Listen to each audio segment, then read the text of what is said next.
Shoot, like it. All right, go ahead. Relax. All right.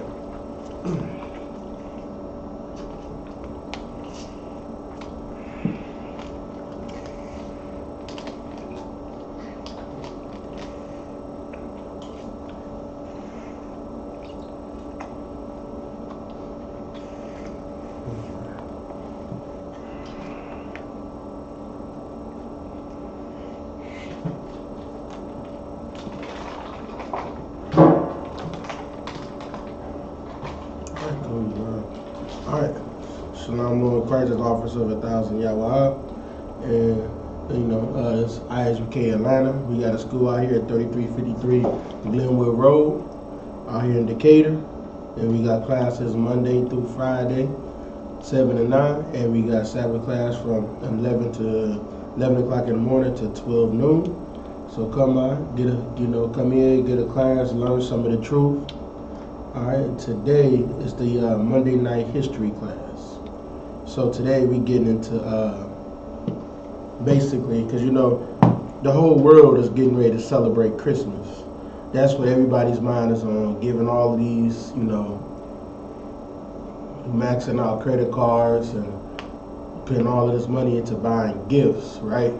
And we all think that, being a Christian, being a part of being a Christian is about Christmas, right? About gift giving and all of these things like this, right? But I'm going to show y'all today that Christmas has nothing to do with Christ or has nothing to do with God, and God hates Christmas, all right? Can you give me that back here real quick? All right, we'll show you that God hates Christmas. All right, first let's go to the root of everything. Go to Genesis chapter 10.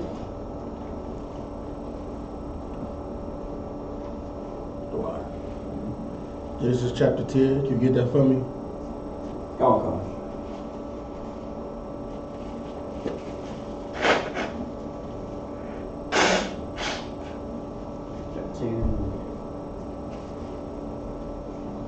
Genesis chapter 10.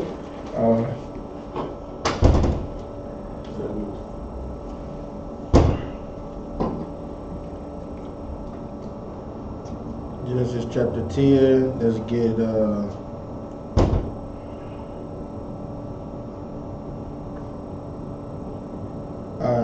verse 6. God, this is the book of Genesis, chapter 10, verse 6. And the sons of Ham, Cush, and Mizraim, and Put, and Canaan. Now this is talk about, it was naming all of the different nations, right? And the person of Ham, which this is after Noah and everything, right? Remember, Noah had 3 sons. Shalom, correct? Okay. Noah had 3 sons. He had Ham, Shem, and Japheth, right? So this is the sons of Ham that we're speaking of, right? Read that next verse for me. Verse 7. And the sons of Cush, Sheba, and Heliel, and Septah, and Ramah, and Saptaka, and the sons of Ramah, Shabbat, and Dagon. Okay, so it's naming all of the ones of Cush, right? And we go to the next verse for me. Verse 8. Huh? You gotta read real quick. All right. It's just the sister of the conference call, not any brothers. Any brothers in the conference call?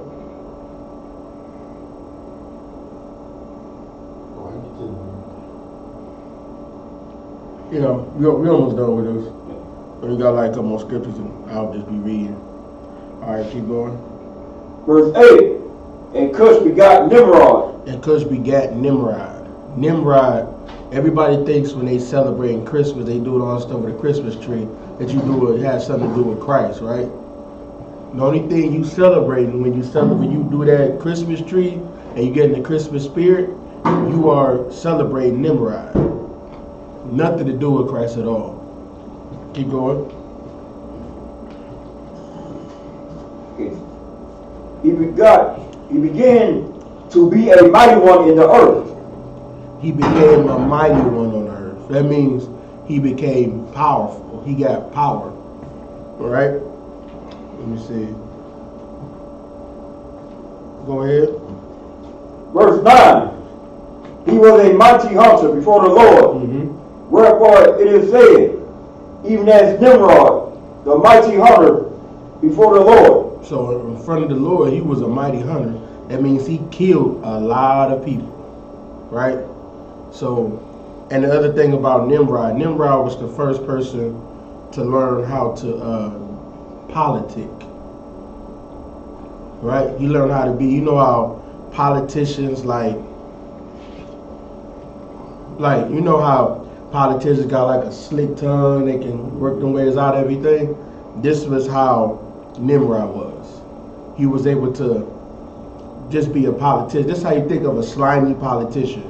That's Nimrod, right? And he was able to gain a lot of power with his using, you know, his politician ability, right? He was a mighty hunter. Like I said, he killed a lot of people, and he took over a lot of lands.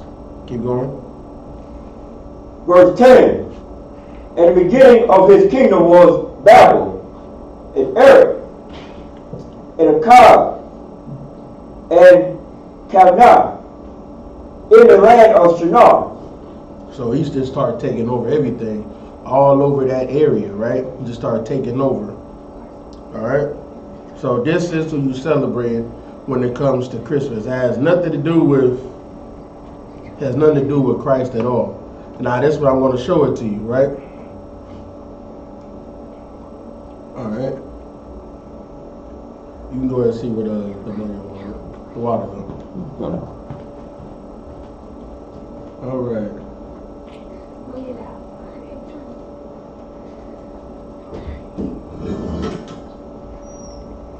Now I'm going to break down a couple things to y'all, all right?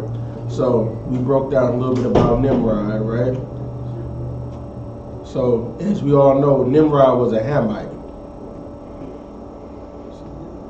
So, and that's, you know, how do I put it? So that's who you really celebrating as a Hamite. You're not celebrating anything to do with Christ when you do this pagan ritual. So you taught every, you know, during the winter time to go, and that's where Christ was born.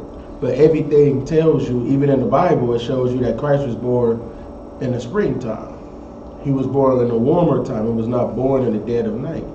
And what basically all of this comes from is there was traditions that the Greeks and the Romans used to celebrate. It was called Saturnalia, when it was called Bacchanalia, which basically is, especially like, because you got to think like now, we have things relatively easy, right? You don't have to worry about food and famines like this. Like, we've perfected farming, right? To a science. We've perfected farming. So our life is relatively easy, right? So, but you gotta think back in these times, farming wasn't as modern as it was there.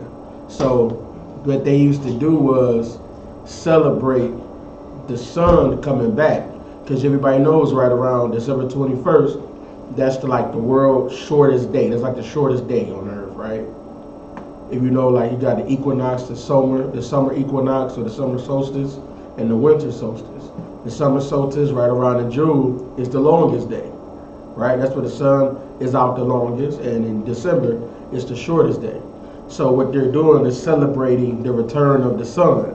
Since they, you know, deified the sun, everybody had sun gods, so everybody had a winter solstice that they would celebrate. All right? Now, basically, what ended up happening was there was many different traditions that people would celebrate during this time. And we all know what Constantine did. Constantine he was trying to basically,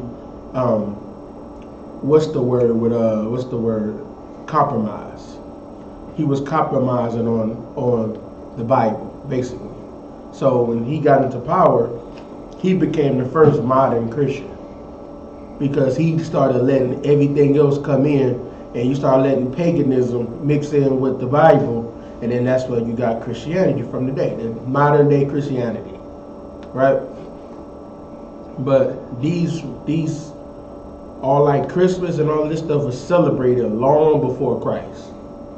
Long, I'm talking about thousands of years before Christ. All these things were celebrated by the Greeks and the Romans. So these things never had anything to do with Christ. All right? Let's see here.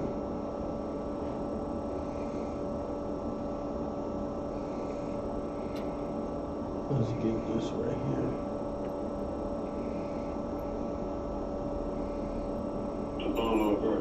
Hey, Shalom on Christ. Who's that?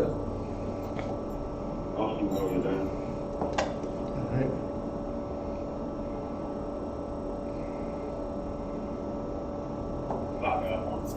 Go ahead. Hey, Shalom on Christ, huh? Y'all to up?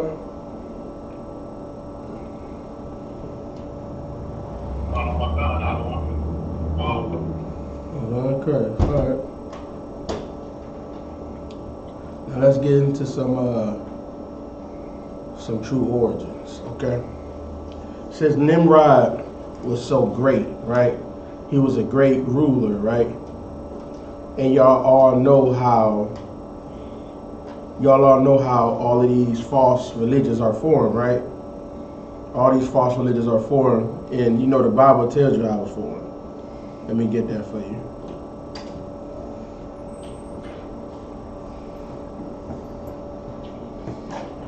Let me get Wisdom of Solomon 14 and 16. You get that for me? Oh. Come on. You don't need them no more?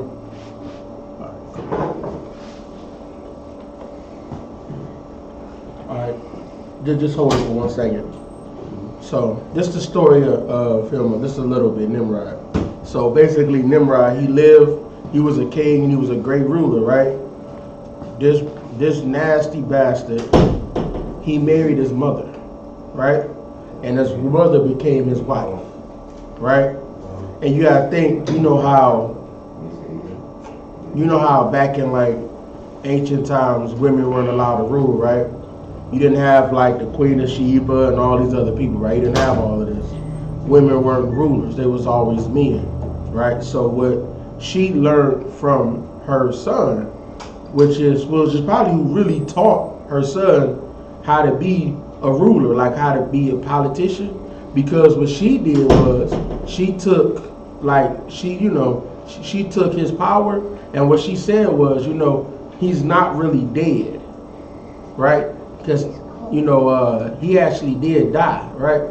So what she said was he didn't die. His spirit came to this evergreen tree, right? Because you gotta think it was cold, like the evergreen. Nobody call it the evergreen tree because it's always green. It's forever green. It doesn't like everything else in the wintertime turns brown. The evergreen tree never turns anything else. It always stays green. So they were saying that this represents his life, and what she said was when he died, an evergreen tree sprouted up overnight, and that represents his life, that he's still here with us and is in this evergreen tree. Alright? That's where the whole thing that's where the start of Christianity, Christmas came from, right? An evergreen tree. So what she would do was, so instead of saying her husband is dead, she don't want to say her husband is dead, right? Because if her husband is dead, what does that mean? She got to give up her seat, her power, right? We all know women love power, right? She ain't trying to get that up, right? She wanted power so much, she married her son. You see what I'm saying? This is how much she wanted power. So she didn't lay with her son, and then what ended up happening was they had a son named Tammuz, And they said that now it's coming through them, Tammuz. And the Tammuz is the representative of the tree. That's who that is, Tammuz, right? So they say he died on December 25th. Well, actually, it was his birthday was December 25th. So then that's why December 25th, she started making everybody to celebrate his birthday. If you did not celebrate his birthday, they would kill you, right? So those little ornaments that they had, did you see hanging off the trees? Everybody thought those were just decorations. No, those are representatives of the heads that they had hanging off of the trees. Because if you didn't celebrate, if you didn't go and worship Nimrod in this tree, they will put your head on the Christmas tree. Those were the Bibles. Those little ornaments, that's what it was, right? That's what they decked the tree with. People's heads that wouldn't bow down to Nimrod. All right? You can read that for me.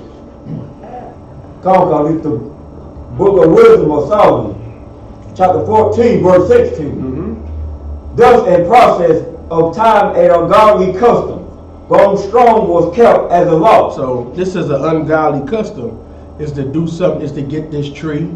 So then what she would say is, it sprouted overnight, and every time on his birthday, right? On his birthday, presents would be around the tree. He would give gifts, right? That's what she said, that's what's gonna happen. So this became an ungodly custom, right? Keep going. Oh yes, and it was kept as a law, which means, what is a law?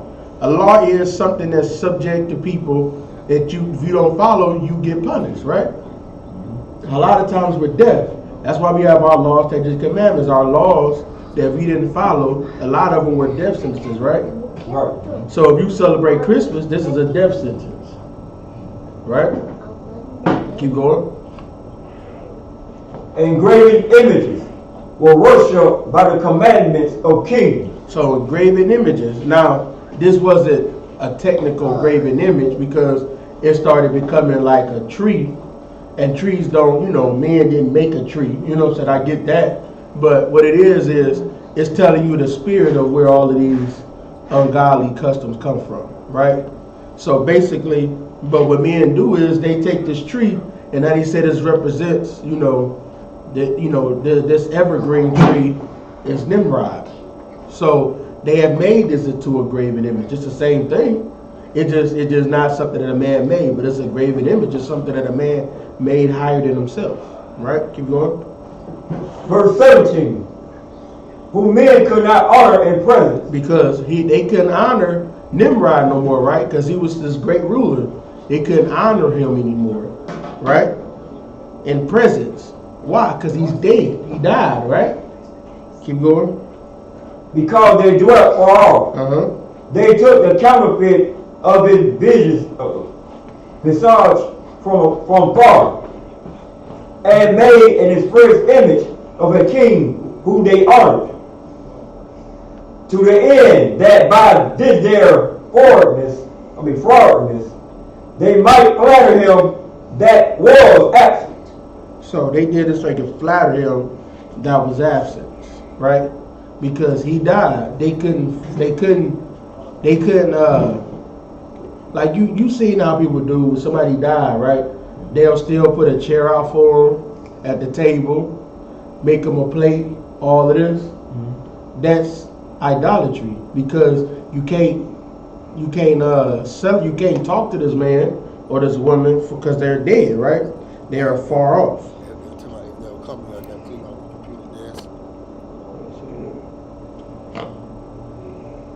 Okay. So they can't do anything with him because he's dead. He's far off. So he's far off. So because like I said, he's dead. So they were just, they made other traditions so that they can celebrate. All right, keep going. Verse 18. Also the singular diligence of the artificer did help to set forth the ignorant to more superstition. Hold on, stop right there. Let me see. Like anybody comes call, yeah. Okay. Brother. Okay. Have them read real quick. Hey, come on. Okay. Alright, so you see where this came from. It's basically because an untimely death, right? An untimely death. That's where all of these holidays come from. An untimely death.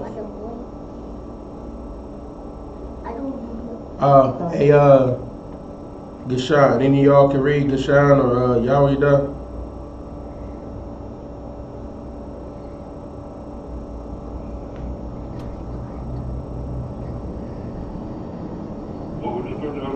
No, I ain't give it to y'all yet. I'll just ask you, could one of y'all read when I get one?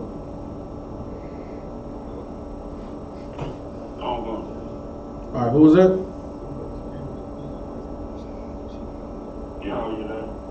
All right, good. All right. So, that being said, that just shows you, that's how these traditions are made. It's because it's made out of force. All right, now I'm gonna read this. Let me go to here.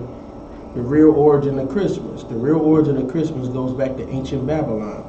It is bound up in the organized apostasy with which Satan has gripped and deceived the world in these many centuries. In Egypt, it was always believed that the son of Iris, Egyptian name for Queen of Heaven, was born December 25th. Semiramis also bore the title Queen of Heaven. She was Nimrod's mother and his wife. Paganism celebrated the famous birthday over most of the known world for centuries before the birth of Christ. Christmas is, as a pagan holiday, traces back thousands of years before back to a man named Nimrod, founder of ancient pagan Babylon. Right? December 25th was highly honored and recognized by Nimrod's supporters. Many centuries later, the pagan custom was Christianized as being the birthday of Christ. That's the true origin of Christmas. All right. So this is just telling you about, how, this is where all of the, the Nimrod and everything came from. Let me get this right here. Okay.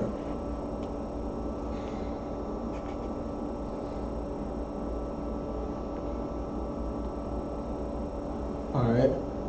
In Hebrew and Christian tradition, Nimrod is considered the leader of those who built the Tower of Babel in the land of Shinar, though the Bible never actually states this. So the Bible never says that he's the one that led the building of the Tower of Babel, right? Keep going. Nimrod's kingdom included the cities of Babel, Erech, Akkad, and perhaps Calneh and Shinar. Flavius Josephus believed it was likely under his direction that the building of Babel and its tower began.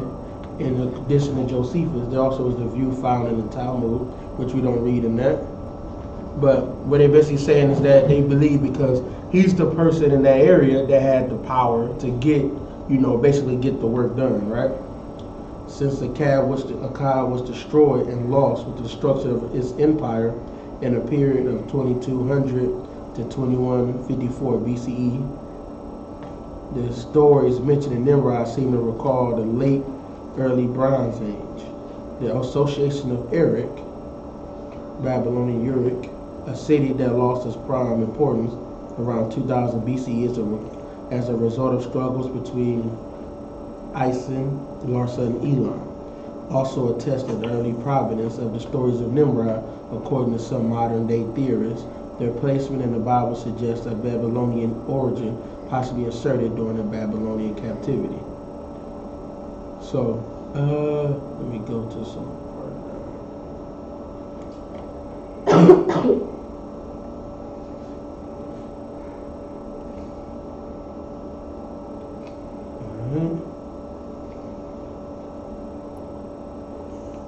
So that's just a little bit on him. So a little bit on Nimrod.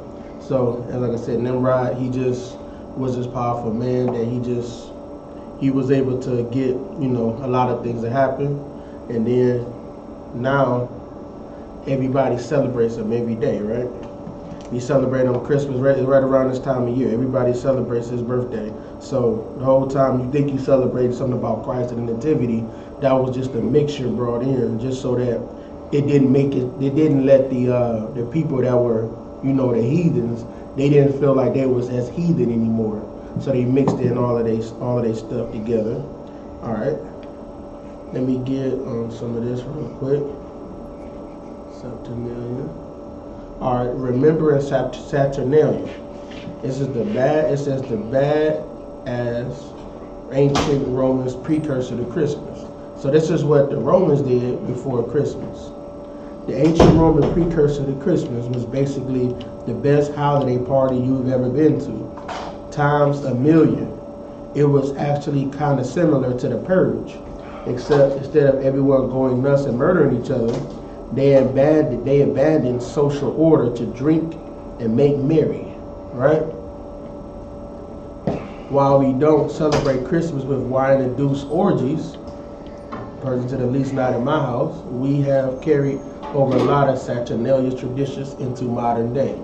So basically what they would do is, this was like a time that like all moral compasses was destroyed. They didn't have any morals during this time. They would just go and just have sex with everybody. You wanted to be a swinger, this was your time to just do this. Just go wild. Just go have all kind of sex that you wanted to anybody you've been wanting to, right? While we don't celebrate Christmas with like the Roman poet Catullus described Saturnalia as the best of times. He didn't even have to offer a caveat like the Christmas-obsessed Charles Dickens did in his novel Great Expectations. Saturnalia was straight up awesome. Of course, this is a devil because this is what devils like to do. Have a bunch of orgies, get high, get drunk, do all the type of drugs, and just have a good time. This is like a rave party, right? A rave party where they just doing whatever you want to do, fulfilling all your lusts, right? Let's take a look at 5 facts about this holiday, right? Saturnalia came from humble beginnings. It started as a farming ritual where farmers will offer gifts and sacrifices in celebration of the winter solstice and the winter planting season. Those early rituals morphed into a holiday with the real name Saturnalia. What Saturnalia comes from Saturn, which is they Saturn was one of their gods. So this celebrating of Saturn, he was like a fertility goddess and a goddess of wine. God of fertility and wine. So that's why they wanted to have a bunch of sex, and they wanted to drink, get drunk, and go around drunk, right?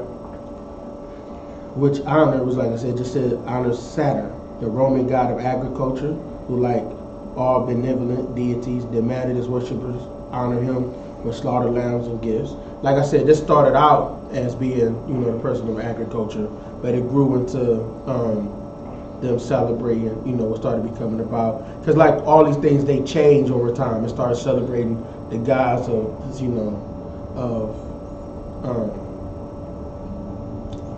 the gods of fertility and all of this. Go ahead.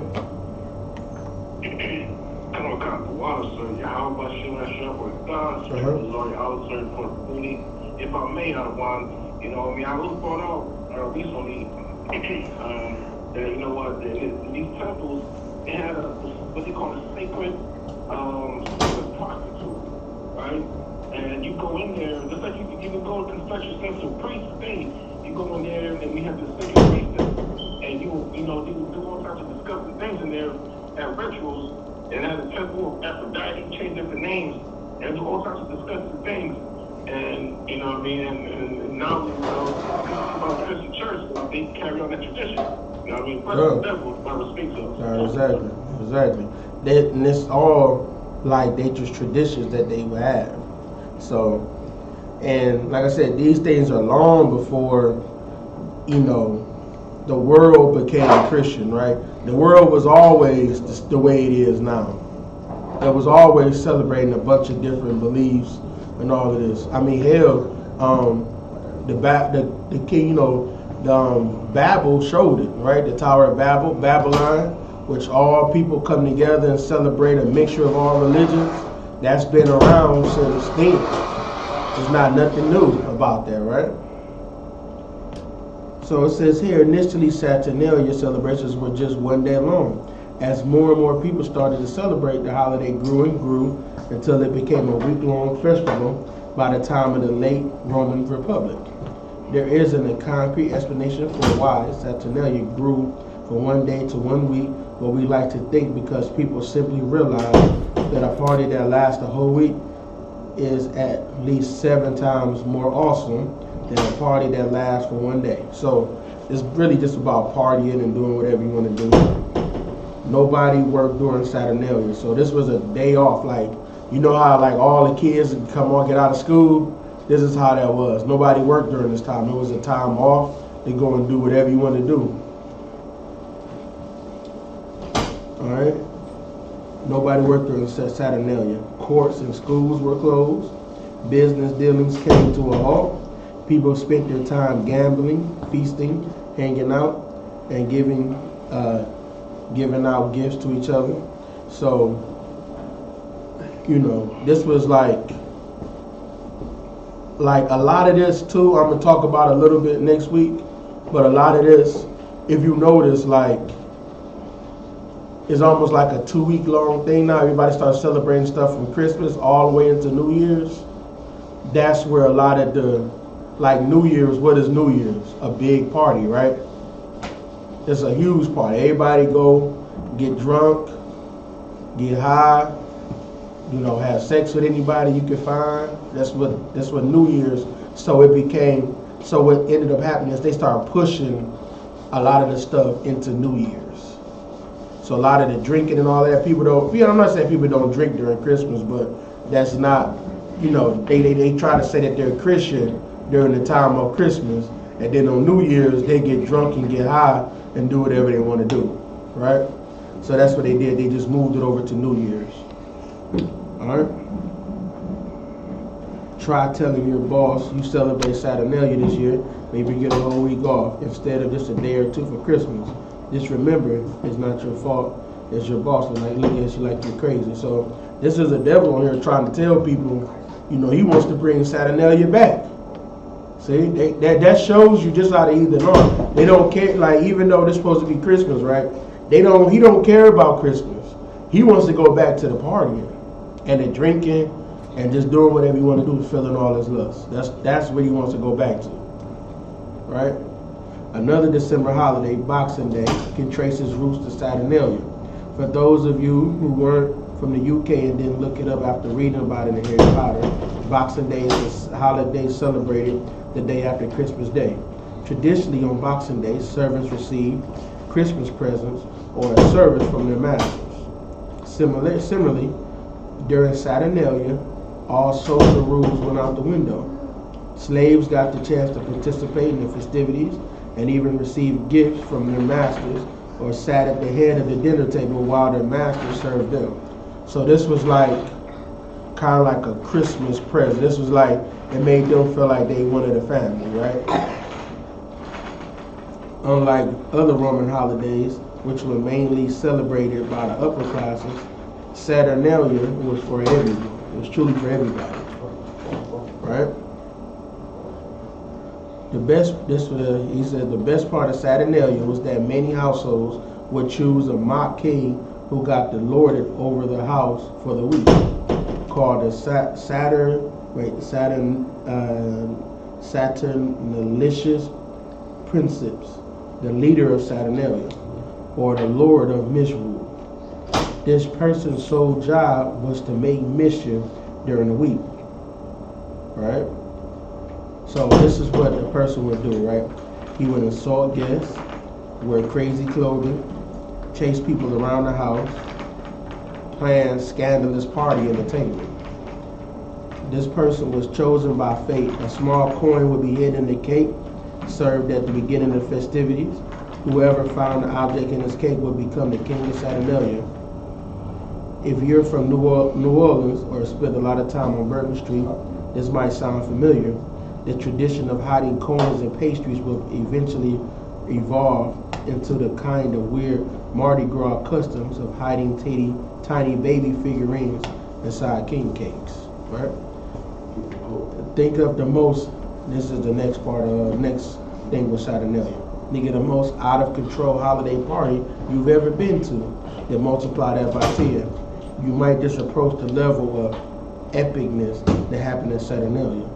Saturnalia was 7 straight days of debauchery. Like we mentioned earlier, each household had the I can't even, that's hard to say this word, Saturnalicious principles to create chaos inside the home. Then there were public feasts and celebrations that everyone could attend. People would stay out late into the night drinking and partying with their friends. According to the legend, the Roman author Pliny had to build a soundproof wall in his house just so he could keep working during Saturnalia. We suspect he was probably just jealous he didn't get invited to the best party. So this is just somebody that's trying to work, not even saying that he had to make it soundproof. So basically, just how like on New Year's, right? New Year's gets so loud that you can't concentrate. You know how like you hear all the fireworks, you hear people partying and drinking. Like during the city, everybody's out. This is the spirit of Saturnalia. It just, they moved it just to a different day, right?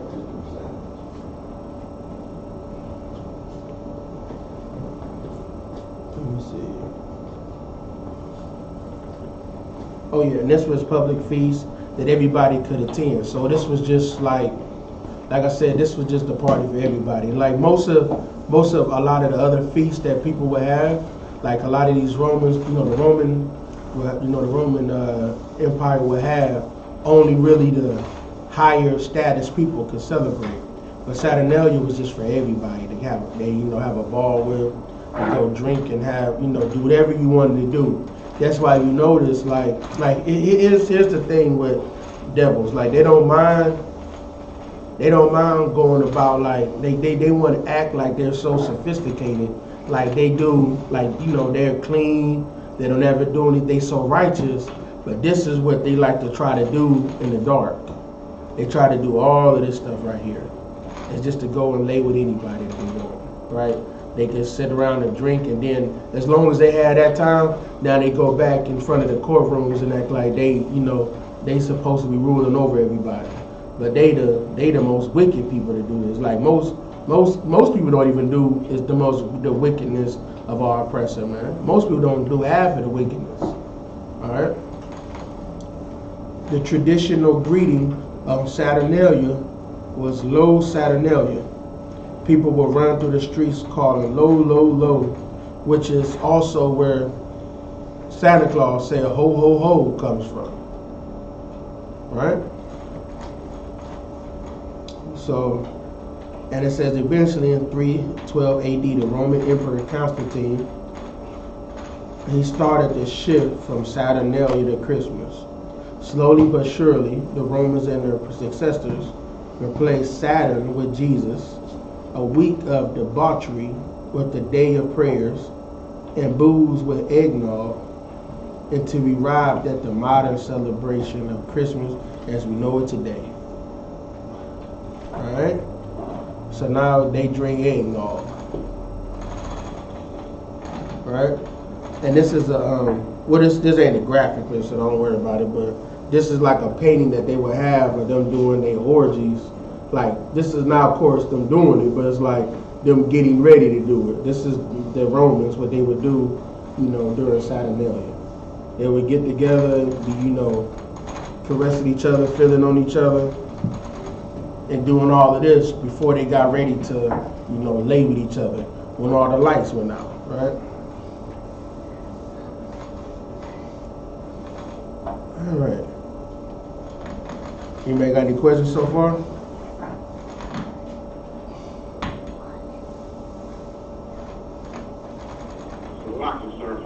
Go ahead. So there's a picture on the screen? Okay. Oh, okay. Yeah, so is that like what they call foreplay. It's kind of like that. You know how, like, I'm not saying y'all ever have done it, but I've seen them like on TV, like a swingers party. Y'all seen that before on TV? Like where they, you know, everybody have a party, you get some liquor, you know, and they go and try to, you know, meet who they gonna lay with. You know, they go around dancing, everybody just free, right? This is what that kind of, just kind of like the swingers party. This is what they do during the day, and then you, like you said, the foreplay for the night. So this is what it's like during the daytime or in front of public. But then what they would do is you'll go to some of them back rooms where they actually going around having orgies in the back rooms. All right.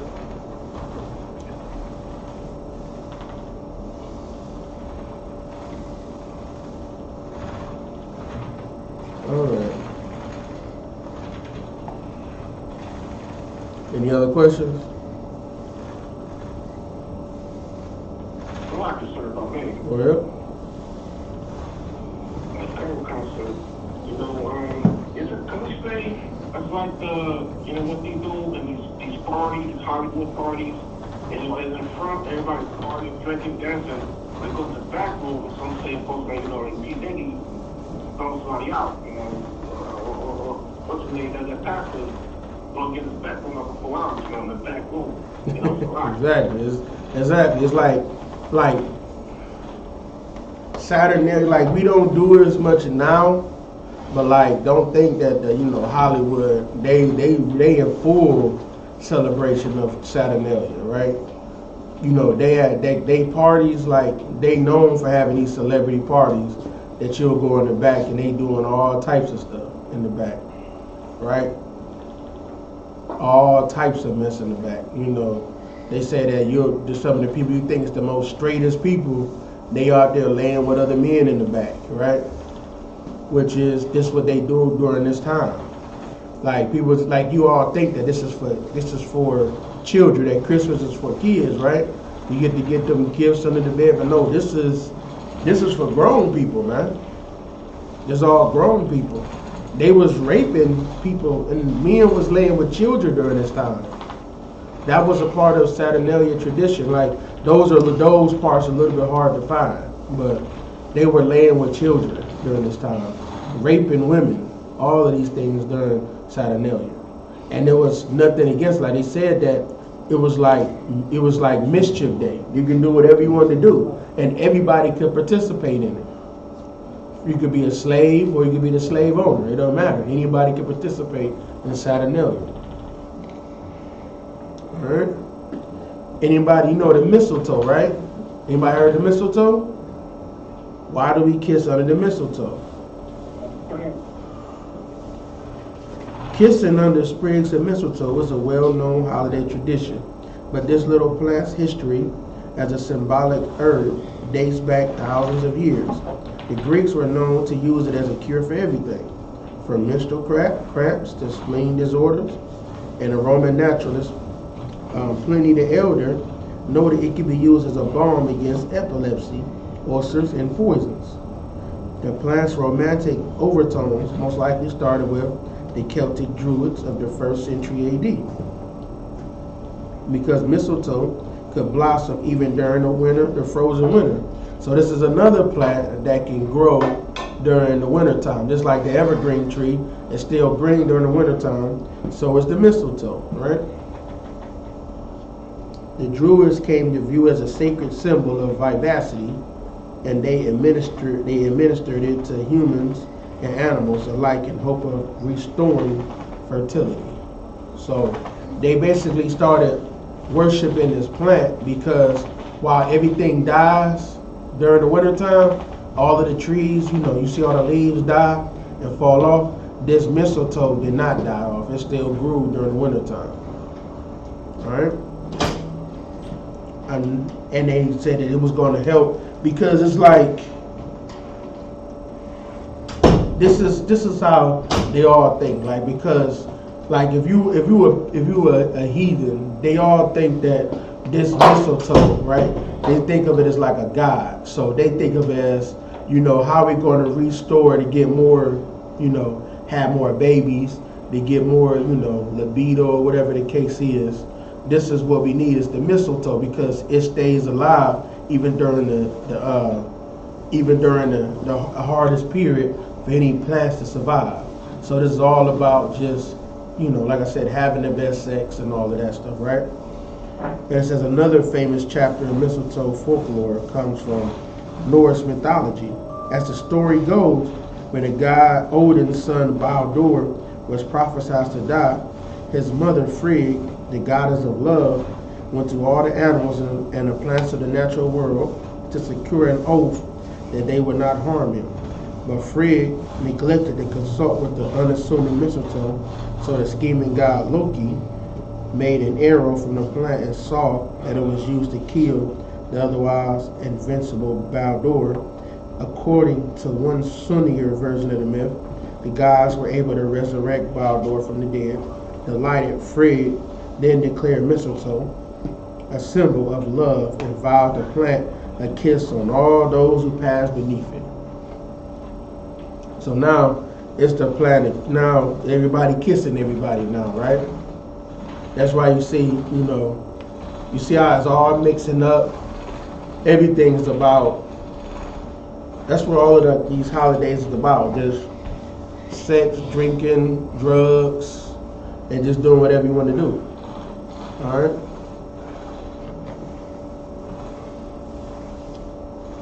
Let me see here. Mistletoe's associations with fertility and vitality continued through the Middle Ages, and by the 18th century, it had become widely incorporated into Christmas celebrations. Just how it made the jump from sacred herb to holiday decoration remains up for debate, but the kissing tradition appears to have first caught on among servants in England before spreading to the middle classes. As part of the early custom, men were allowed to steal a kiss from any woman caught standing under the mistletoe, and refusing was reviewed as bad luck.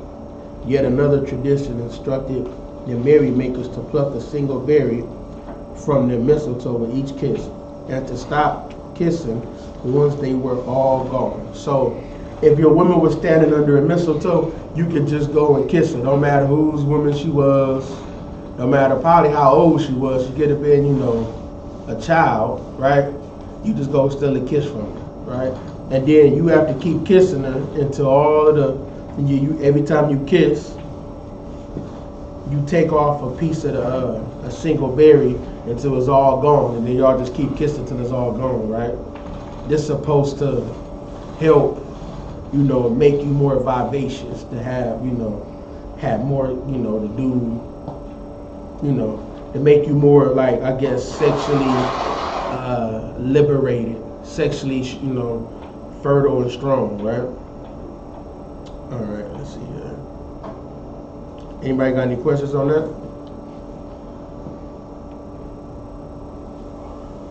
So, like it, sir, if I may. Go ahead. It's kind of off topic. I'm not sure, but the question, I know that, growing up, I was hearing a lot of stories and, traditions of these Edomites. They have a little thing called a kissing booth, right? Where, what's the breakdown that, if I may, like, I know we can't do it in our tradition, but what's going on with these devils? I think, you put a fee and everybody's lined up this little kissing booth. They trying to get innocent and all that, but it is these officers, I mean, I don't know the exact breakdown on it, but I can tell you a basic one. The exact one, that's a little bit probably more detailed in the history of it. I'm not sure of that yet, but I'll do some research on it. But from what I know, from just how their culture is, it's just like they want to be holy and righteous out in public, but not in the behind the scenes. So if you could go and do whatever you want to do, that's why it's a booth. You can hide it, right? Nobody knows what you're doing inside of there. So now it's like if nobody else seen it, all your sins are gone, right? Which is similar to how, that's why they wanted the Pharisees that's why, they picked the Pharisees, right? Because the Pharisees were the people that were the same way as the oppressors are. The oppressors, as long as everything looks good, everything has a good image, that's the only thing that matters. it don't matter how you truly are behind the scenes. You get what I'm saying? So it's just from what I know, it's just about them being able to go kiss on whoever they want to and, you know, live it up, man. Just do whatever you want to do. Don't worry about, you know, don't worry about the Most High. Don't worry about, you know, whatever the hell else happens. Just do what you want to do. And then now you come out the booth, now all of a sudden you not, you know, you clean. That's why they say, like, what happens in Vegas stays in Vegas, right? You heard of that before. So it's just a way that you're not sinning as long as it stays there. As long as you're not sinning, you know, where everybody can see in the public, it's no longer a sin, right? That's just like the, you know, the generic one. For anything that they have that's, you know, anything about kissing on everybody and any type of just, you know, wild sex parties, that's pretty much how they get down, right? Anybody else?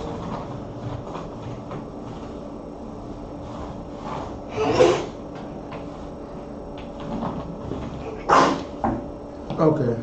Now y'all heard about like Santa and the reindeer, right? So what a lot of people don't know is that the reindeer were originally like, it was a man, it was like it's like, so do you remember who they named Santa Claus, so they made his picture, his image off of? I know it was a Roman god. Do you remember off here? Santa Claus. No, that's something else. Santa Claus. I'm gonna get on that too. But no, it's a Roman god they named him after. I can't think his name. Might be close. Go ahead. Was it Zeus? No, it wasn't Zeus. It might have been Odin. Let me look. It was Odin. That's what it was. It was Odin. The picture of Odin, the picture like how Odin looks, that's kind of what how they made Christ off after. I mean, not Christ, like who they made Santa Claus after. Here go an image of it right here on the screen. As you see the resemblance of Santa Claus, right? With the long white beard, all of that. That's who Santa Claus is made after. That's like the image of him. Here go another picture. He just became, of course, you know, overweight at some point. But this was Santa Claus. But this is, like I said, a depiction of him. All right? Y'all see the resemblance, right? See the resemblance? Now, Sir? go ahead. I can't see the picture. Yeah, I know. Just go to Wikipedia and put in Odin, O-D-I-N. And y'all go to, if anybody that's on the conference call, just go on Wikipedia and put in Odin. And then that's how you can see kind of what I'm looking at. All right? Go ahead. What you just brought out is so heavy, you know what I'm saying? I watched the Marvel movies and all that, and the character that they have playing Thor's dad, Odin, right? Mm-hmm. He looks just like the Santa Claus that we, you know, that's in the world today, you know, he looks just like God, that's who the depiction of. We all know that Saint Nicholas was a black man, right? The actual Saint Nicholas was a black man that helped homeless children and widow, you know, orphan children, right? That's who Saint Nicholas was. So, all like everything, they just mix everything up, and like where this stuff comes from, it comes from just stories, like what somebody does. Like this is artistry work. Like, you know how you write like a children's tale, or you go and you write like a, you know, you go make a book, like you go make I don't know, you Little Red Riding Hood, right? None of this stuff happened, right? But you go make a story out of your mind. You might have seen, you know, a wolf, and you seen, you know, a little girl or whatever. Now you just mixed and made a story, you know, Goldilocks and the Three Bears, you know.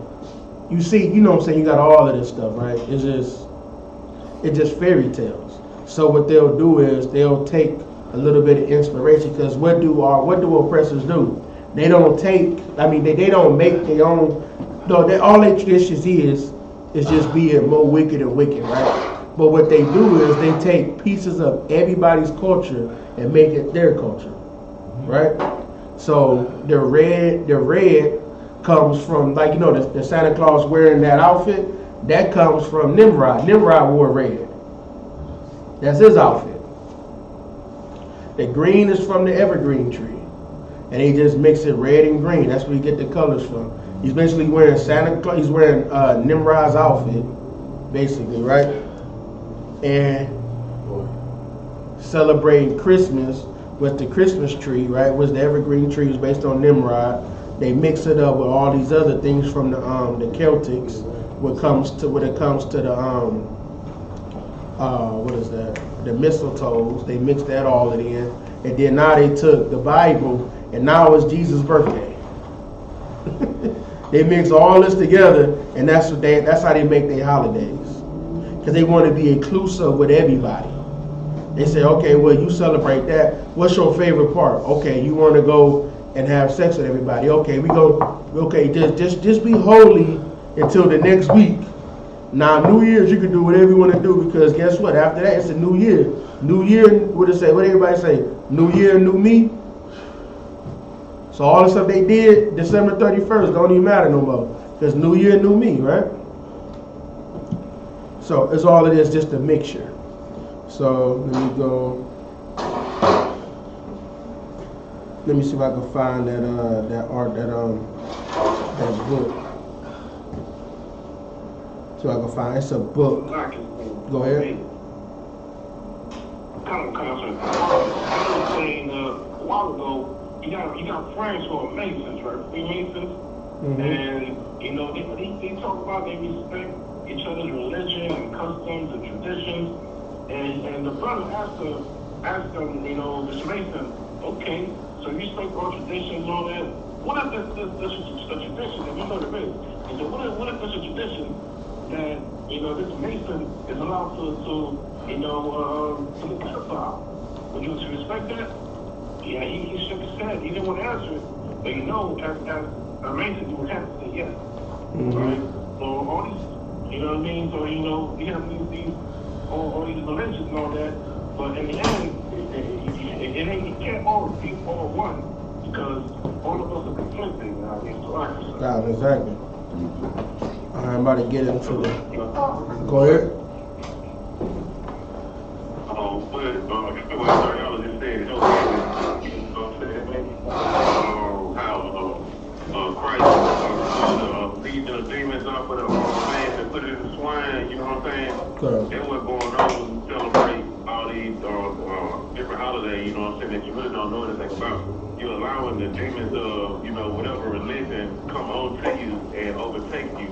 And once you do that, you know what I'm saying, you're not really being yourself anymore. You're being what the demon wants you to be. Yeah, and that's why you're not supposed to be an idolater, celebrating all of these different religions, because you basically, like Brother said, you just mixing them all together. Like you think because it says Christmas, right? You think you celebrating Christ, but you're really celebrating Xmas, which is, you don't know who it is, right? You don't know who the hell you celebrating. You celebrating probably about 15 gods from Christmas on up to New Year's. You celebrating about probably 15 different gods, and none of them is, you know, the Most High or even the Son Christ, right? None of them is that. You just doing it under the lens like you think you are, but you far from them, right? That's what he said. What does the Bible say? My people, they draw near me with their mouth, but in their hearts they're far from me. They draw their mouth. What's in everybody's mouth? Every Christian mouth right now is Christmas, right? That's what they focus on, is Christmas. That's in their mouth. But what's in their hearts? Gifts, presents to everybody, right? Right. New Year's, right? Christ didn't celebrate his birthday. And his birthday ain't even in December. Right now, what I want y'all to do, this is show y'all, go in y'all Google machines and type in Nimrod's birthday. Could one of y'all do that for me real quick? Ain't gotta be you too out. One of y'all on the conference call? So like y'all. Go ahead. Nimrod's birthday is December 25th. December 25th. That's the birthday you celebrate. You're not celebrating Christ's birthday. You just think you are. But you've been deceived by the devil to celebrate another false god's birthday. Alright? Now, here you go right here. This is talking about the reindeer. The usual 8, Dasher, Dancer, Prancer, Vixen, Comet, Cupid, Donder, and Blitzen were the invention of a poet, Clement Clark Moore, and 'twas the night before Christmas. Rudolph, the red-nosed misfit, was added by Robert L. May for a coloring book. That's where Rudolph came from, a coloring book. That's where all of the reindeer, because like I told you before, all of this, there was pictures of snakes in the rain. Let me see if I can find that picture real quick. Let me see if I can find that.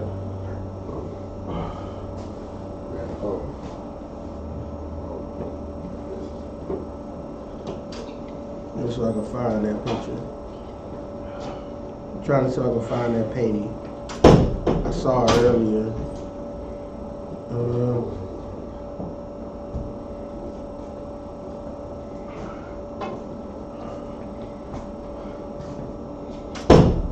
Well, it's not coming up for me. But the original ones, it was not any reindeer. It was snakes. Right? Like I said, this was all serving false gods. And you know what a snake is, right? Y'all know who that person is. The snake in the Bible. Right? But that's the original image of it. I can't find it right now. Okay. This was an anonymous poem in a New York newspaper of the 23 December 1823. Listed Dasher, Dancer, Prancer, all of the reindeer.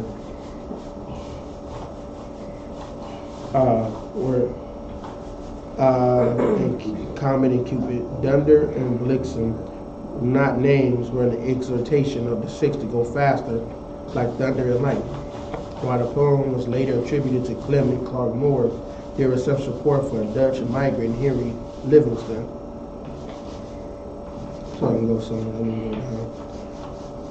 I said it was first named in a poem. The original ain't there.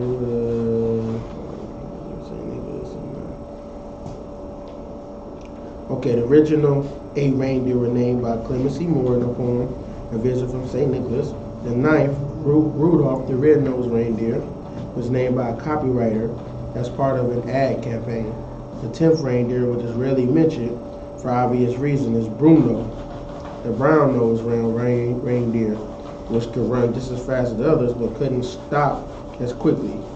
So this was like a whole story. It's just that Rudolph, his took off more. And it just like became, a story to tell children.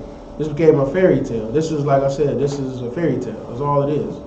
And this became almost like a religion. Well, it is a religion, honestly, but it became a religion off of a fairy tale. Because if you celebrating Christ's birth, right? Why the hell? Where's Santa Claus come from? Where does reindeer come from? Where does a tree in your house come from? They're all mixing of everything, right? The church, you will go in your church, they will have a nativity, right?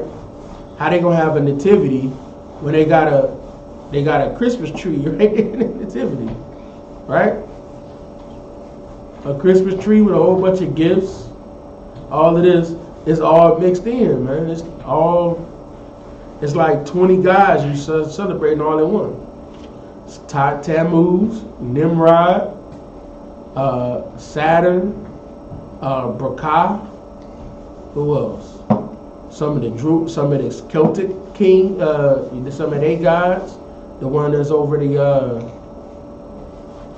you celebrating everybody's fertility god. You celebrating all these people's different gods, and you think you celebrating the Most High because you say it's Christmas in it.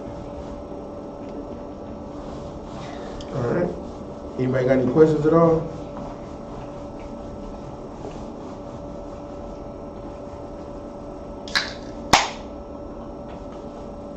All right.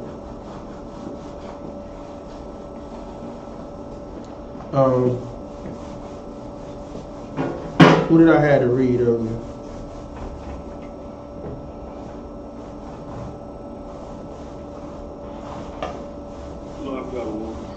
All right, go ahead. Give me Jeremiah 10 and 2.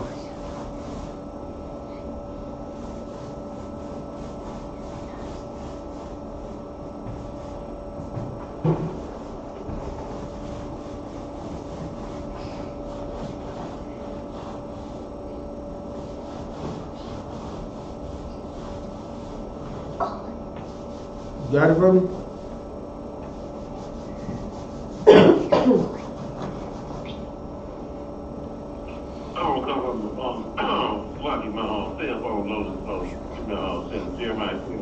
Okay. So this was the Jeremiah chapter 10, verse 2. Thus saith the Lord, learn not the way of the heathen, and be not dismayed at the sign of heaven. So it says don't learn. It said don't learn not the way of the heathen. The heathen is teaching you these ways. The heathens is the people that's not, Israelites, right? Learn not the way. And don't be dismayed at the signs of heaven. Don't be swayed. Don't be, moved by, oh my God, what's going on up there? Don't get involved in that, right? By the signs of heaven. Keep going.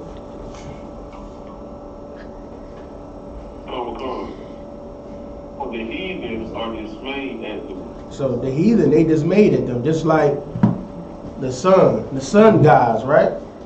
That's what them celebrating all of these Saturnalia, all these the winter solstice.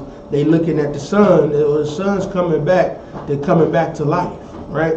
They come to give us life. The sun God loves us, right? So they being dismayed at the signs of heaven. Saturnalia, which is after Saturn, right? All these is, these are the signs of heaven, which just means things that's going on in space. That's what it's referring to. Things, don't be dismayed at the stuff that's going on in the sky and in space. Keep going.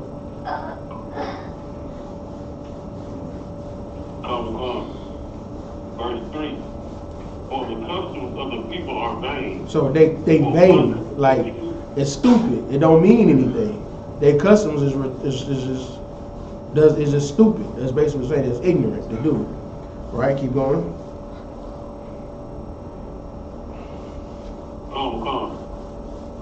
For one cutteth a tree out of the forest, the work of the hands of the workmen with the axe. So somebody, they cut a tree out of the forest, right?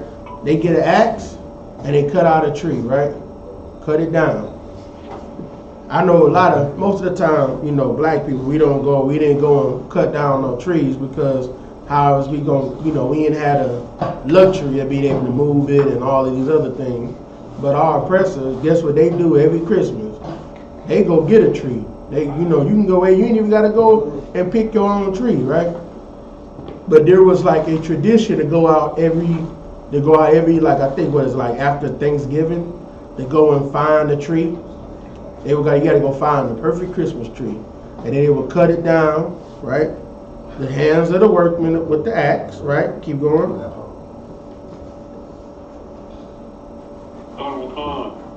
They deck it with silver and with gold. They fasten it with nails and with hammers that it moves not. So they basically deck it with silver and gold. They bring this tree in their house, they fasten it, so now it can't move, right?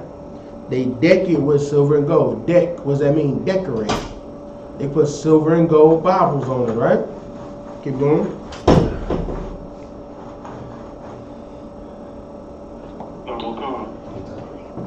Verse 5, they are upright as the palm tree, but speak not.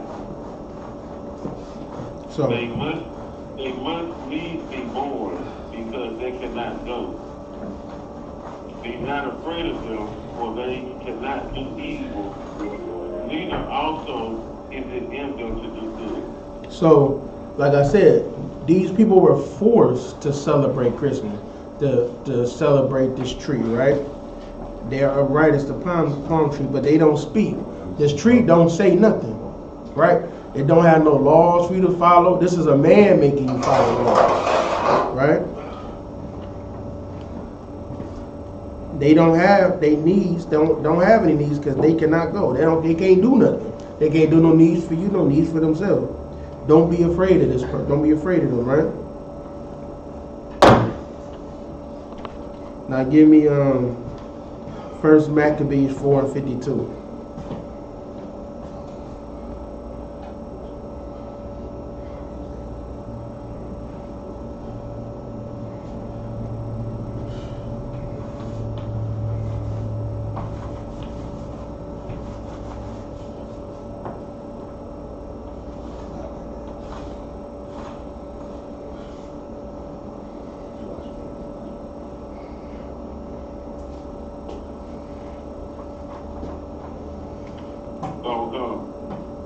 Alright, go ahead. The book of 1 Maccabees chapter 4, verse 52. Now on the 20th day of the 9th month, which is called the month Chislev. No, Caslu. But if you go look up when is Caslu, Caslu is right. It's December, right? But that's what it's in Hebrew, right? Well, like Hebrew Greek. Keep going.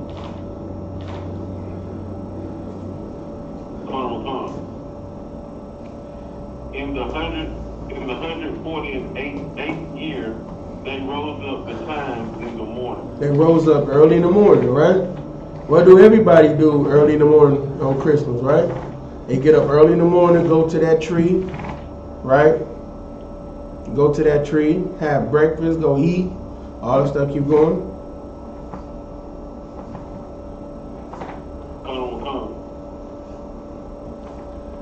Verse 53. And offered sacrifice according to the law upon the new altar of burnt offerings which they had made.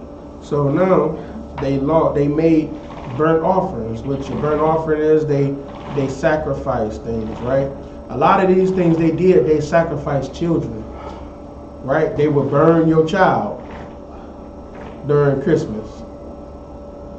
Probably molested them first. Well, no, actually that is. Like the whole 12 days of Christmas, they would prepare a child to be like raped and all of this stuff and then killed at the end.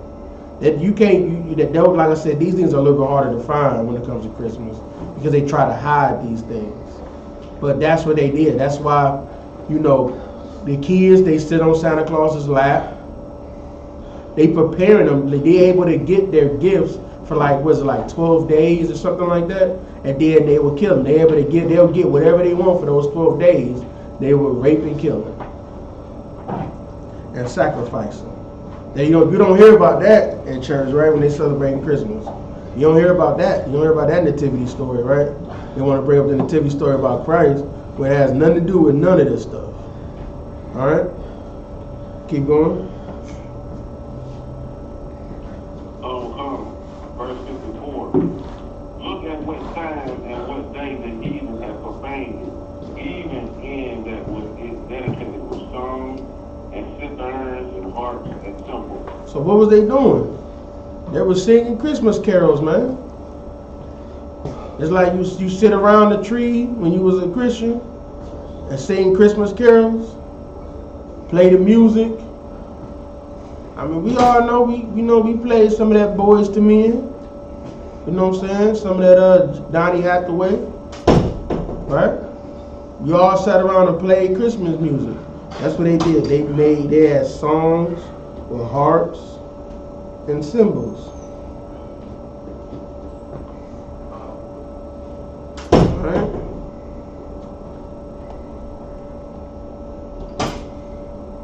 Let me see what else I want to get out.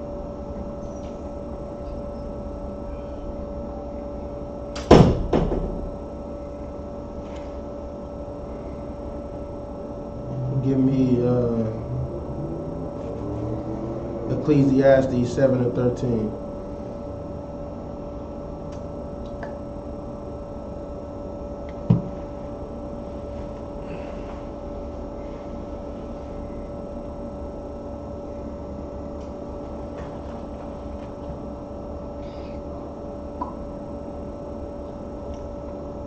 from the book of Ecclesiastes, chapter 7, verse 13.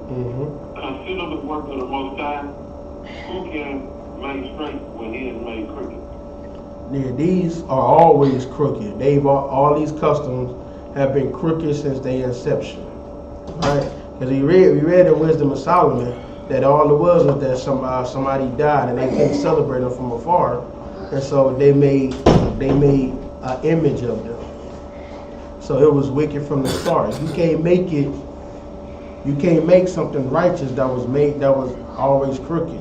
So no matter how you try to dress up Christmas and try to dress up all of these customs, try to say, well, we celebrating Christ now, you can't make it righteous now. You can't make, these things are all made crooked. And no matter how much you had a Holy Ghost, you know what I'm saying, you say it in Jesus' name, and no matter how much you do that, they always going to be corrupted. Right? Give me 1 Corinthians 10 and 21. They will always be corrupted from, like I said, it doesn't matter. All right, let me know you got it. Okay, sir.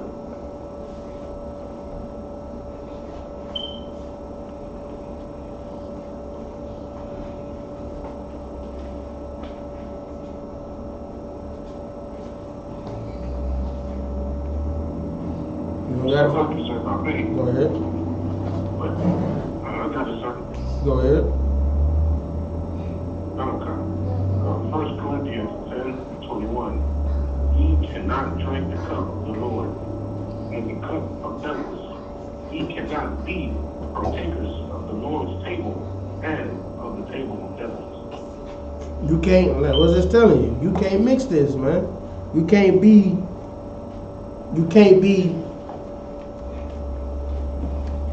at the Lord's table, partakers of the Lord's table, Christmas, saying this thing, we celebrate Christ, we love Christ, all of this about Christ, Jesus, Jesus, Jesus, and then you celebrate Christmas. Because this has nothing to do, you can't partake in both. That's how our faith, we want to call it, that's how it gets distorted. Right? And Paul said, don't let no man, teach you a different gospel. But we get taught a different gospel every December 25th, but then you got people say, we doing this for the kids. What did the Bible tell you to do it? It said, don't sacrifice your children to Moloch, right? Don't sacrifice. When you put your children in Christmas and start celebrating, you sacrifice them to another God. Because now what you're doing is you're taking the spirit out of your, you're putting in the spirit of entitlement, ungratefulness. You're teaching your children as they're getting something for not doing anything. Literally. Go ahead. So real heavy on the one if I may. Can we say it's like a spiritual expression? It's like a spiritual buffet. They're trying to make, the Most High, like the Golden Corral. You mix everything, it's all you can eat. You put everything in one plate, and it's not going to work. You know what I mean? They'll take more. They'll take more to the heaven. They're going to come to judgment. You're trying. It's a buffet, because everybody thinks of as the Most High. He just gives you what you want. He's Santa Claus. They basically turn the Most High to Santa Claus. That if you be good, you get all of the gifts you want to have at the end of the year. But if you be bad, you get a lump of coal. That's what they turn God into, Santa Claus. Because how they do it? They took the image of what Christ was and what God is, and they made them into our oppressor. Because Odin looks similar to how Christ looks, right? That looks like the God of Christ, Odin, right? If you look at all of the pictures that you see of God, right, depictions, it looks like Odin, right, or Santa Claus.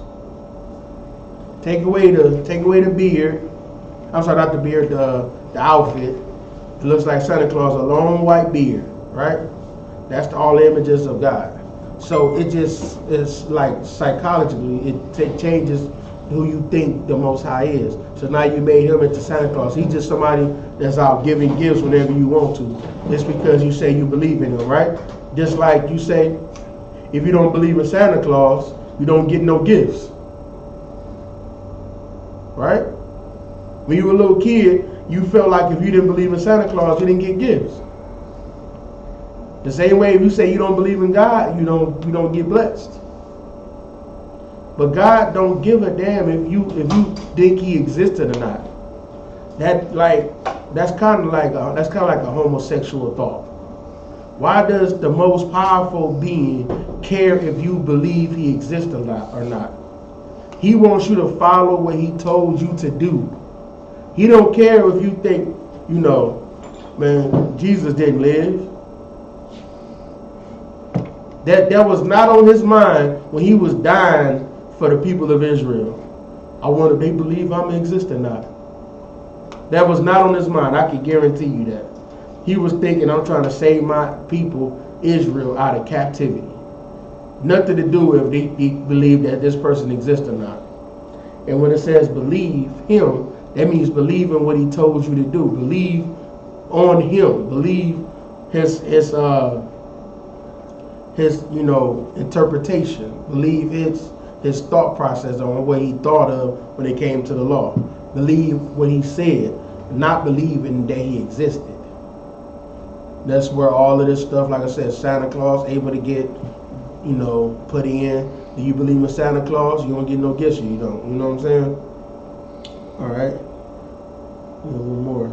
Has anybody ever heard of Santa Claus?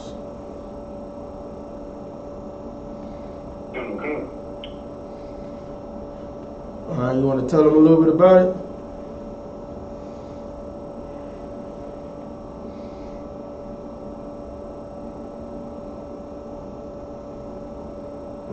Don't be shy now. Go ahead. Santa Claus or St. Nicholas was many bigger things than St. Nicholas, right? No, I said Santa Claus.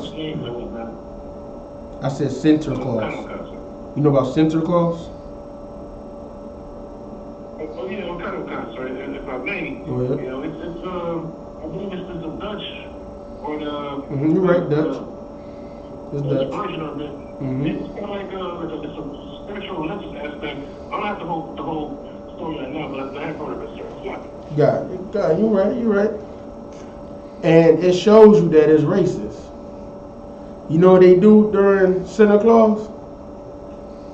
I don't know if you've ever seen it, but during Santa Claus, the same time, as a matter of fact, we're just going to read a little bit. All right, let's go here. Go ahead. Is that where they paint the faces black? Yep, they painted blackface. So here's what they would do. Santa Claus, also known as St. Nicholas, like I said, it's the Dutch version, is dear to the hearts of Dutch children. He can be recognized by his eye-catching red cape with red mitre, and his long white beard. The saintly man arrives each year in mid-November on a steamboat filled with gifts and together with his helpers referred to as Pete. But his name is Swarthy Pete. Anybody know what the word swarthy means? Go ahead.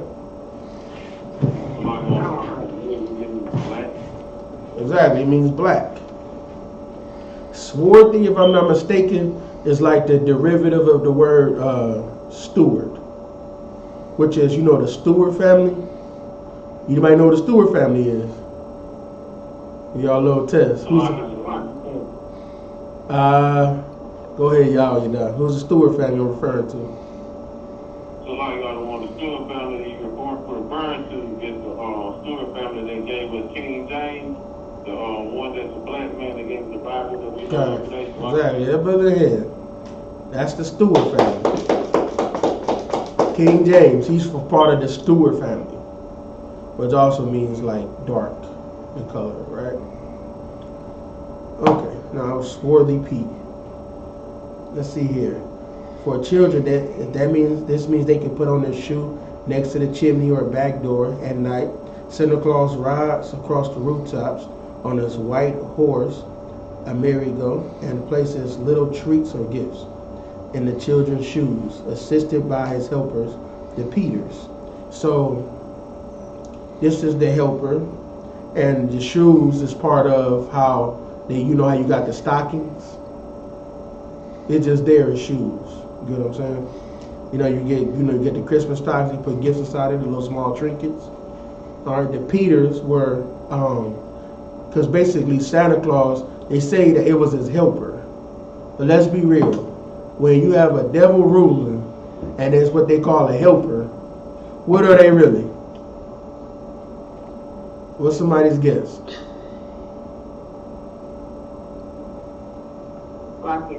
Go ahead. A slave? Exactly. They are a slave. So this was a Moor. Swarthy Pete was a Moor. So this was a black man, right? So he was a slave to Santa Claus, right? Now, like I said, none of this stuff is true. It's just what they made up in a way. Just like how they made, Santa Claus and and all of the reindeer. This is what this is. It was based upon, of course, Saint Nicholas, who gave the it was named after him because he was the one that gave children gifts and all of this. But they changed it around with different stories or whatever, right? And so this is just what happened in, was it the Netherlands? I think that's where Dutch is, the Netherlands, or whatever it's called. And that's what the Dutch did. All right. So, like, instead of having elves, you had the Peters.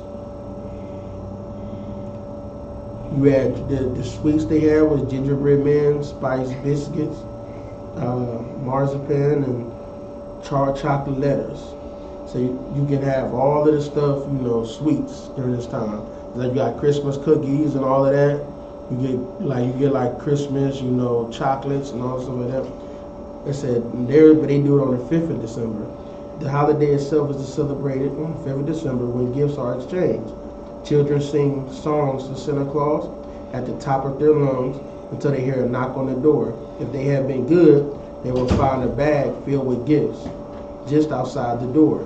Since Santa Claus and Peter are not real, adults throughout the Netherlands dress up as Santa Claus or Peter, much to the pleasure and the confusion of small children. There has been a lot of discussion on the appearance of the traditional Pete in the past few years. These days, there are more and more brightly colored rainbow soot and chimney Peting. Some even wear no stage makeup at all. So let me see if I can get a picture.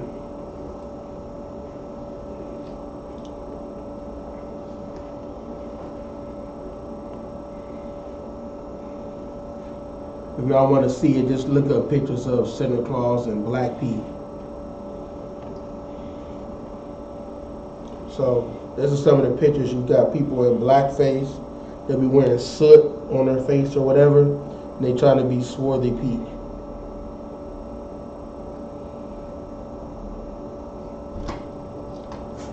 And which is interesting about this hat that he's wearing right here, right? That hat, when I was doing some research, is what the you ever heard of Dagon? It's the God that you can read in the Old Testament about that they served. His name was Dagon. That's the same hat that the worshippers of Dagon wore. Go ahead. I was brought out a while ago that that's the same hat that the Pope wears. Exactly, kind of. I was about to say that too. Yep, kind of. Trying to say this. Come on, Pastor. They're trying to say this. That we are fishing with men, and they have the thing on as a fish. And he's trying to mix that together, which the fish kind was like. God, yep, Dagon. That's where I believe that the Jesus fish is part of that too. All of that. So it's just showing you where all of this, these histories come, all of these different traditions come from. He's dressed up like Nimrod, and he's dressed up as a Dagon priest. Boy, look at that. Ain't that just disgusting? That's just disgusting, ain't it? Wearing all black with blue eyes, looking crazy. Ain't that just disgusting? And red lips, looking like a clown. That's what they made, black people out to look like. That's how they think we look. Black as hell with red lips. It's looking ridiculous, right? Makes it less like a clown face. And you see they had them dressed up as the jesters. This is a jester wear, right? This is all jesters. Jesters wear them colorful outfits like that because it's supposed to be, it's like a clown. Clown wears all of the outfits like that. It's just like, let me see if I can find some more pictures. So I can find some more. It look like these are clown outfits, right? These clown outfits. Like a modern day clown, right? These clown outfits. All brightly colored, looking crazy, got the stuff, dressed up, got the pink lips. Only thing you ain't got is the red nose. That's the only thing. Everything else you got. Got the crazy looking stuff in your hair, all of that. Right? Different colors hair. It just made it just like I said, these things how they change over time. Alright. We got a couple more scriptures and we're gonna call it a night. Give me Proverbs 21 and 27.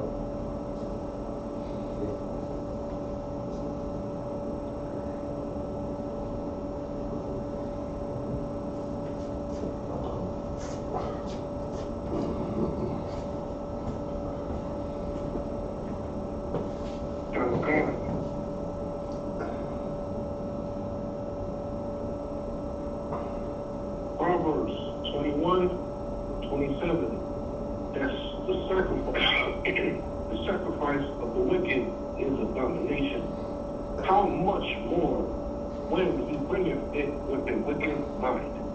So the sacrifice of the wicked is abomination. So these sacrifices is an abomination to God. When you sacrifice and you have all these sacrifices, having Christmas dinner is an abomination to God. He said, how much more will he bring it with a wicked mind? Your wicked mind is when you do this Christmas dinner, there's nothing wrong with having any type of dinner on December 25th. That is not a sin. What makes it a sin is your spirit behind it. Your spirit is Christmas, reindeer, Santa Claus, Swarthy Pete, Santa Claus. Right? Christmas trees were decked out with gold and silver, giving Christmas gifts. Then acting like you holy around your family, then going out New Year's and, having sex with everybody. That's what makes it wicked. That's what makes all of these things wicked. Alright? I'm gonna get give me Revelation 18 and 4.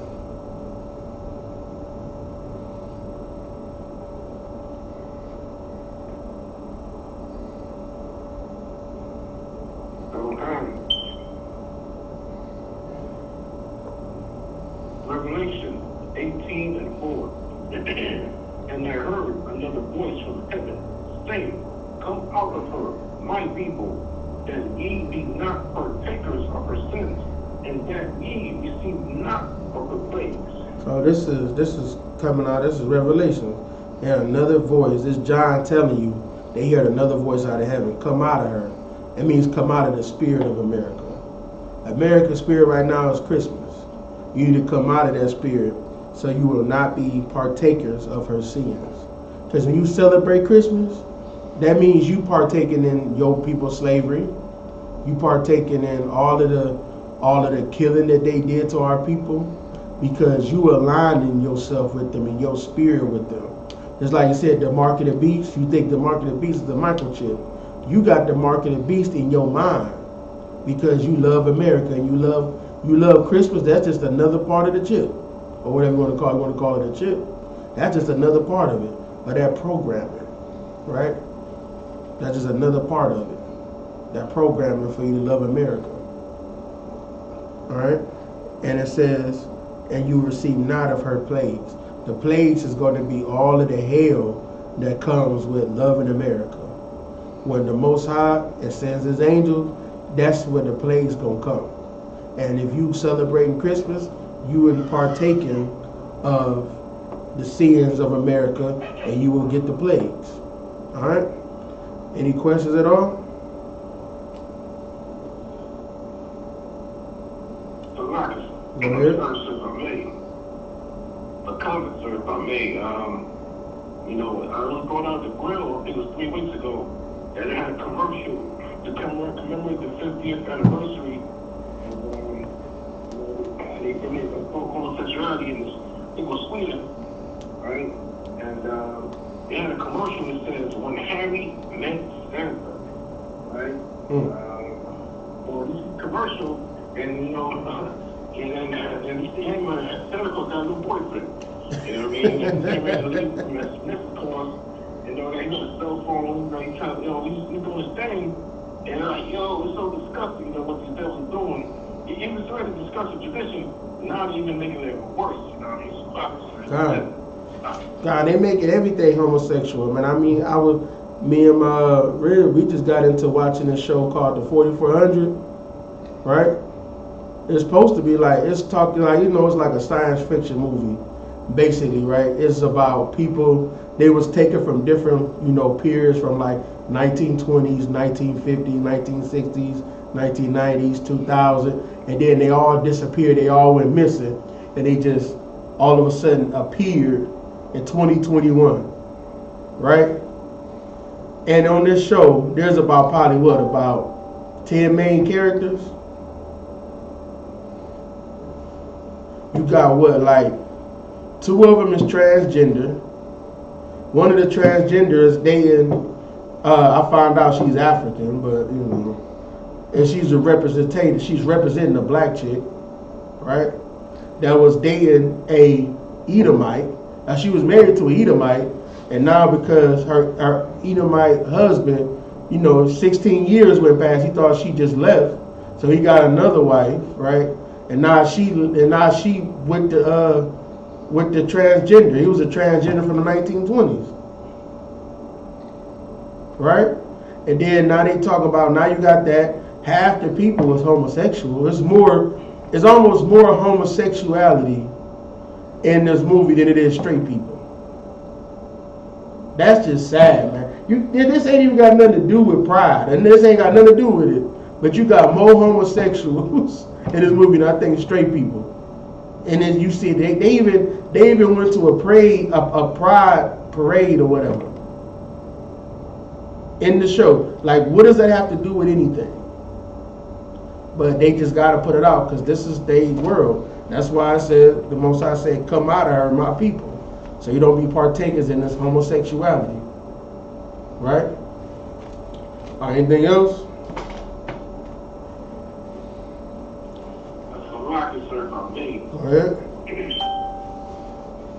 Real quick, a comment. It was brought up that Yahanna said, and we just talked about Swart was black and Dutch. He said in German, you say Schwartz was black. So if you see like Schwartz there, yeah, I'm black nigga. God. Yeah, that's part of that swarthy word, yep, Schwartz. So, but then of course they take everybody's name and become them. So, you know how that is. Just like the original Greeks was, it was a people of color, I guess you can use. There was the Sabians, which was Japhetic, and they took their whole culture. They became Greeks. So they take everybody's culture and become them. Now they the last samurai. They the you know, what is they? You got devils. They the Indians, the last of the Mohicans. You got them. What is another one? They the kings of Egypt. So you know them Africans over there. They dark and ugly, and they got somebody that's they got somebody that's like he like Caucasian with just a little bit of that decent suntan. And they make him the king of Egypt, or the prince of Egypt, whatever that movie was. All right. But with that, pass the class over to priest and officer, I.S.U.P.K.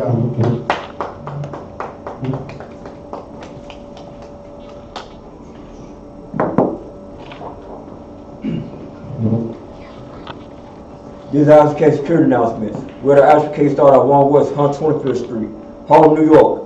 Rule for a new brother and sister. When new brother and sister come to the school, they are off limits for 6 months. They are here to be saluted only. They are here to set themselves of the world. If they need transportation, the teacher will arrange it. After 6 months, if a brother or sister has an interest in a particular person, he or she must get permission from the head to speak to a brother or sister. There is another 6 months in which the brother and sister will court each other. After this 6-month period, the brother and sister will get permission from the head to speak, the head to marry. Tithes, which is a commandment, in the book of Numbers, chapter 18, verse 21, and the book of Malachi, chapter 3, verse 8 to 10. Ma'ashra means 10 in the Hebrew. 10% of every penny of any increase the Lord gives you. Give to the treasury department or teacher. Priest farm, free will offer for a priest, not mandatory. Whatsoever amount you would like to give. The next holy convocation is the Feast of Purim. Yeah, the Feast of Purim is going to be start from Monday and Tuesday, February 14 and February 15, sundown. And you also can find this in the book of Esther, chapter 9, verse 20, verse 31. Remind all Akim and Al-Wakim to check the bulletin board in the hallway. If anyone wants to be a trooper in the school, start wearing a black boot, shirt, pant, headband, and a scarf. And one thing you should do, they should GPS the school address. It's 3353 Glenwood Road, Decatur, Georgia. It also help build all the acronyms to help people find their school.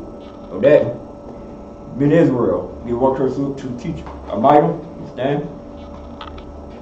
Give one curse salute to the teacher. In Israel, Amitem Sabat. Amitem. Rock.